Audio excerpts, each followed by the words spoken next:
जय श्री कृष्णा। आइए सुनते हैं भाद्रपद पूर्णिमा की यह कथा। हिंदू धर्म में भाद्रपद मास में पूर्णिमा तिथि सबसे खास मानी जाती है और इस पूर्णिमा से श्राद्ध पक्ष शुरू हो जाते हैं जो अश्विन की अमावस्या तक चलते हैं।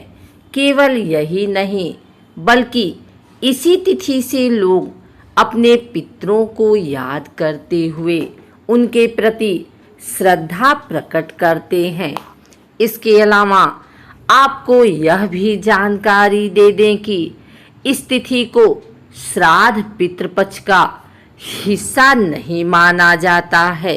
कहा जाता है भाद्रपद पूर्णिमा के दिन व्रत भी रखा जाता है और इस दौरान भगवान सत्यनारायण की कथा सुनी जाती है जो आज आपको सुनाने जा रहे हैं। भगवान सत्यनारायण की कथा। एक बार योगी नारद जी ने भ्रमण करते हुए मृत्यु लोक के प्राणियों को अपने अपने कर्मों के अनुसार तरह तरह के दुखों से परेशान होते देखा।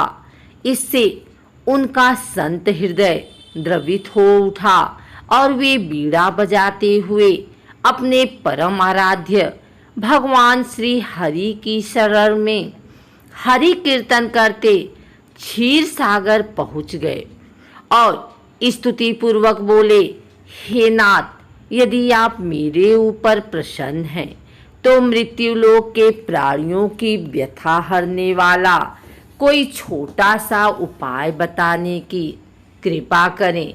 तब भगवान ने कहा, हे वत्स, तुमने विश्व कल्याण की भावना से बहुत सुंदर प्रश्न किया है, अतः तुम्हें साधुवाद है। आज मैं तुम्हें ऐसा व्रत बताता हूँ जो स्वर्ग में भी दुर्लभ है और महान पुण्यदायक है तथा मोह के बंधन को काट देने वाला है, और वह है श्री सत्यनारायण व्रत। इसे विधि विधान से करने पर मनुष्य सांसारिक सुखों को भोगकर परलोक में मोक्ष प्राप्त कर लेता है। इसके बाद काशीपुर नगर के एक निर्धन ब्राह्मण को भिक्षावृत्ति करते देख भगवान विष्णु स्वयं ही एक बूढ़े ब्राह्मण के रूप में उस निर्धन ब्राह्मण के पास जाकर कहते हैं, हे विप्र, श्री सत्यनारायण भगवान मनोवांछित फल देने वाले हैं। तुम उनके व्रत पूजन करो जिसे करने से मनुष्य सब प्रकार के दुखों से मुक्त हो जाता है। इस व्रत में भी उपवास का अपना महत्व है, किंतु उपवास से मात्र भोजन न लेना ही नहीं समझना चाहिए। उपवास के समय हृदय में यह धारणा होनी चाहिए कि आज श्री सत्यनारायण भगवान हमारे पास ही विराजमान हैं, अतः अंदर व बाहर शुचिता बनाए रखनी चाहिए और श्रद्धा विश्वास पूर्वक भगवान का पूजन कर उनकी मंगलमयी कथा का श्रवण करना चाहिए। सायंकाल में यह व्रत पूजन अधिक प्रशस्त माना जाता है। श्री सत्यनारायण की कथा बताती है कि व्रत पूजन करने से मानव मात्र का समान अधिकार है, चाहे वह निर्धन, धनवान, राजा या व्यवसायी, ब्राह्मण हो या अन्य वर्ग, स्त्री हो या पुरुष। यही स्पष्ट करने के लिए इस कथा में निर्धन ब्राह्मण, गरीब लकड़हारा, राजा उल्कामुख, धनवान व्यवसायी, साधु वैश्य, उसकी पत्नी लीलावती, पुत्री कलावती, राजा तुंगध्वज एवं गोपगणों की कथा का समावेश किया गया है।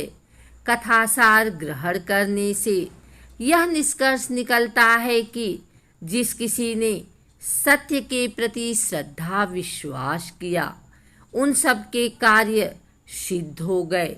जैसे लकड़हारा गरीब ब्राह्मण उल्कामुख गोपगणों ने सुना कि यह व्रत सुख सौभाग्य संतति संपत्ति सब कुछ देने वाला है, तो सुनते ही श्रद्धा भक्ति तथा प्रेम के साथ सत्य व्रत का उच्चारण करने में लग गए और फलस्वरूप इस लोक का सुख भोग कर परलोक में मोक्ष के अधिकारी हुए।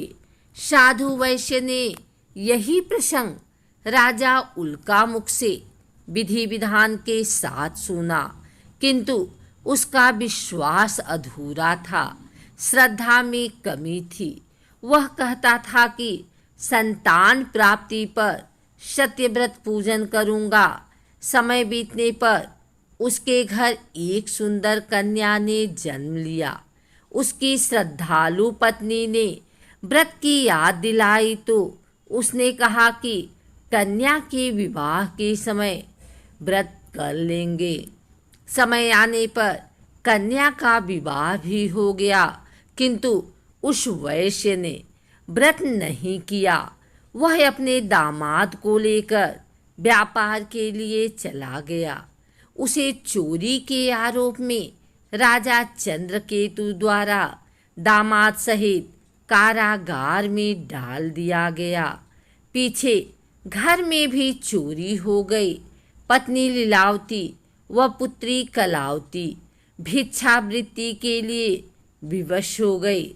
एक दिन कलावती ने किसी विप्र के घर श्री सत्यनारायण का पूजन होते देखा और घर आकर माँ को बताया।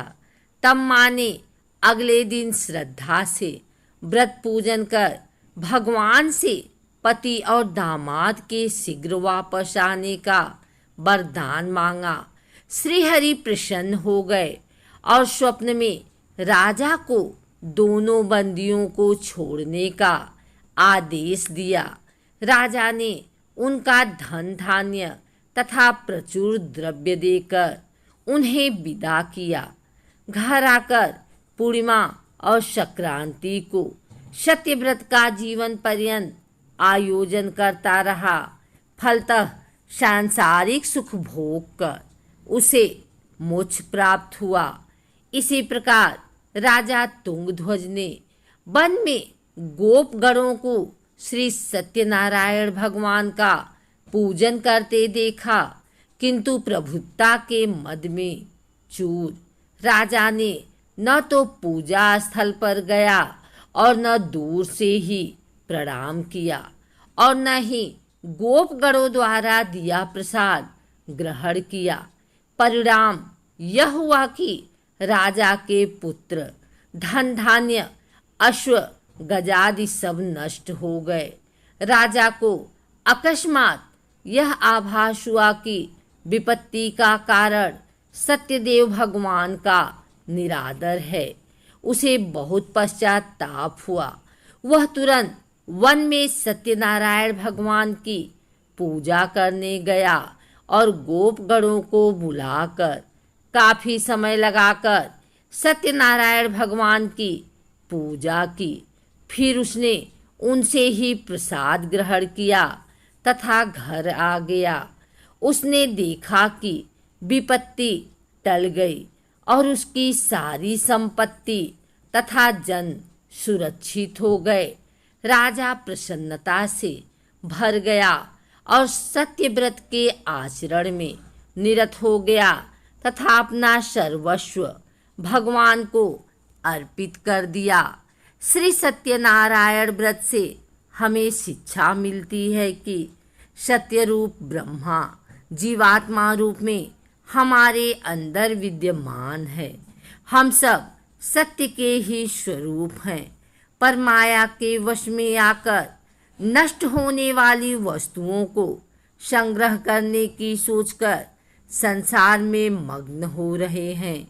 इस अज्ञान को दूर करके सत्य को स्वीकार करना और प्रभु की भक्ति करना ही मानव का धर्म है।